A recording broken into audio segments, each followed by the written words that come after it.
هل أتاك حديث الغاشية وجوه يومئذ خاشعة عاملة ناصبة تصلى نارا حامية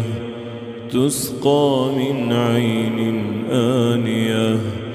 ليس لهم طعام إلا من ضريع لا يسمن ولا يغني من جوع وجوه يومئذ ناعمة لسعيها راضية في جنة عالية لا تسمع فيها لاغية فيها عين جارية فيها سرر مرفوعة وأكواب موضوعة ونمارق مصفوفة وزرابي مبثوثة أفلا ينظرون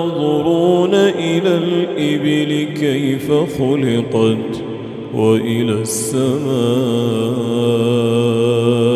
كيف رفعت وإلى الجبال كيف نصبت وإلى الأرض كيف سطحت فذكر إنما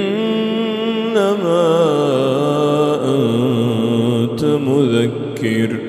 لست عليهم بمسيطر إلا من تولى وكفر فيعذبه